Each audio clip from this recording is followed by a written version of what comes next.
علیکم، میرا نام یاسمین ہے اور میں ایک اسٹوڈنٹ ہوں۔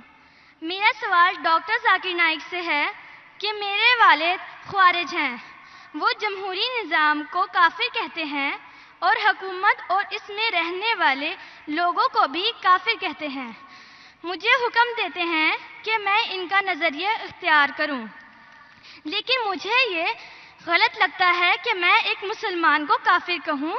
وہ اب میری شادی بھی ایک خوارج سے کر رہے ہیں، کیا خوارج سے شادی کرنا جائز ہے؟ وہ مجھے دھمکی دیتے ہیں کہ اگر میں ان کا نظریہ نہ اپناؤں تو وہ مجھے آگ کر دیں گے۔ آپ کا سوال مجھے آدھا سننے میں آیا۔ آپ نے کہا کہ آپ کے والد کیا تھا، ہمیں سنا نے۔ آپ ذرا سوال کو واپس سے دہرائیں گے بہن؟ میرے والد ایک خوارج ہیں۔ خوارج؟ ہاں، خوارج۔ یس، اور وہ جمہوری نظام اور اس میں رہنے والے لوگوں کو کافر کہتے ہیں اور ان کا نظریہ نہ اپنا پر مجھے آگ کرنے کی دھمکی دیتے ہیں اور میری شادی ایک خوارج سے کرنا چاہتے ہیں۔ کیا خوارج سے شادی کرنا جائز ہے؟ بہن جی، مسلمان کو صرف مسلم سے شادی کرنا چاہیے۔ کیا خوارج ایک کافر ہے؟ آپ نے کوئی خوارج مطلب ایگزٹ، خوارج مطلب وہ اسلام کو چھوڑ چکا ہے۔ وہ میرے فادر ہیں۔ اب فادر ہو کوئی بھی ہو، اگر آپ نے خود کہا کہ میرے والد خوارج ہے، خوارج مطلب جو اسلام سے دور جاتا ہے، تو جو اسلام سے دور جاتا ہے اور اسلام کے خلاف جاتا ہے اسے کہتے ہیں خوارج۔ مطلب جو تو ان سب میں میرے لیے کیا حکم ہے؟ آپ کے لوگوں میں کہ مسلمان سے شادی کرو۔ قرآن کی آیت ہے سورہ بقرہ کی، سورہ نمبر 2 آیت نمبر 221 کہ اپنے عورتوں کو مشرک سے شادی نہ کرے یا غیر مسلم سے شادی نہ کرے تب تک وہ مسلم نہ بنے، مومن نہ بنے۔ ایک شخص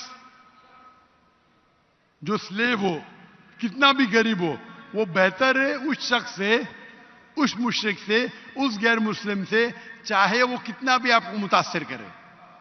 اور پھر آیت کنٹینیو ہوتی ہے کہ آپ کوئی مشرکہ سے شادی نہ کرے جب تک وہ مومنہ نہ بنے۔ تو اسلام میں صاف کہا گیا ہے کہ آپ ایک مسلم سے شادی کرنا چاہیے۔ تو قرآن میں یہ بھی تو لکھا ہے کہ جو ایک انسان کا ولی ہوتا ہے، اور اگر وہ یہ بات نہ مانے کہ میں ایک مسلمان سے شادی کروں تو اس معاملے میں کیا کروں؟ بہن جی، یہ قرآن میں نہیں لکھا ہے، حدیث میں لکھا ہے۔ حدیث میں لکھا ہے کہ شادی کرنے کے لیے خاتون کو، عورت کو ولی کی ضرورت ہے، اور ولی والد ہے۔ لیکن اس میں اختلاف ہے، حنفی مذہب میں یہ ضروری نہیں، فرض نہیں ہے۔ اگر ولی والد اجازت نہیں دیتے تو دینا اچھی بات ہے، لیکن فرض نہیں ہے۔ باقی 3 ائمہ میں ولی والد ہونا ضروری ہے، لیکن آپ کے کیس میں اگر والد خوارج ہے تو یہ آتا ہی نہیں معاملہ۔ یہ ان کے لیے بہن جی، آپ بیچ میں دخل اندازی دیتے رہیں گے تو کیسا میں جواب دوں؟ آپ کا سوال ختم ہو چکا ہے، ابھی جواب کو سنیے۔ آپ اگر دخل اندازی، آپ کو اپنا سوال پورا ایک ساتھ میں بولنا چاہیے۔ آپ بیچ میں دخل اندازی کرتے رہیں گے تو ختم ہی نہیں ہوگا نا۔ آپ کا سوال ختم ہو گیا، ابھی جواب سنو اور دوسرے کو موقع دو سوال کرنے کا۔ آپ نے سوال کیا کہ آپ کے والد خوارج ہے۔ جو مسلم کے والدہ یا والد خوارج ہے یا غیر مسلم ہے، اس کے لیے لاگو ہوتا ہی نہیں۔ اگر آپ کے والد غیر مسلم ہیں یا خوارج ہے تو آپ پہ یہ حدیث لاگو ہی نہیں ہوتی ہے۔ پھر آپ کو آپ کا ولی دوسرا کوئی مسلمان بن سکتا ہے، چاہے آپ کا چاچا ہو، چاہے دوسرا کوئی قریب ہو، لیکن یہ جو فرد ہے اس کے اندر فقہ میں اختلاف ہے. حنفی مذہب کے حساب سے اچھی بات ہے کہ ولی سے کرو، لیکن فرض نہیں ہے. اگر والد اس شادی کے ساتھ رضا نہیں ہے پھر بھی شادی ہو جاتی ہے. باقی 3 ائمہ کے نزدیک والد کی رضامندی جو ولی ہے وہ فرض ہے. لیکن آپ کے کیس میں یہ لاگو ہی نہیں ہوتا ہے. آپ نے جب کہہ دیا کہ آپ کے والد خوارج ہے تو اس میں لاگو ہی نہیں ہوتا. یہ آپ کو قرآن اور حدیث فالو کرنا چاہیے.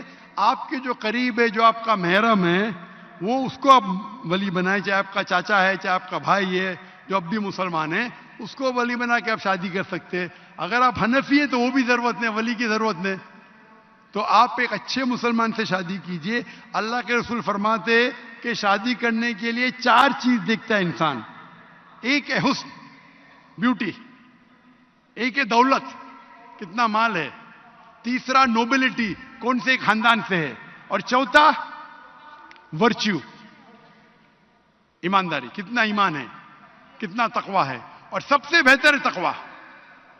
تو میری التجا آپ سے ہے کہ ایسے مرد سے شادی کرو جو تقوی والا ہے، وہ سب سے بہتر ہے. اور آپ سوچ سمجھ کے ڈیسیشن لو، اور اچھے مسلمان جو دین کے اوپر عمل کرتا ہے، قرآن حدیث کو فالو کرتا ہے، اس سے شادی کیجیے.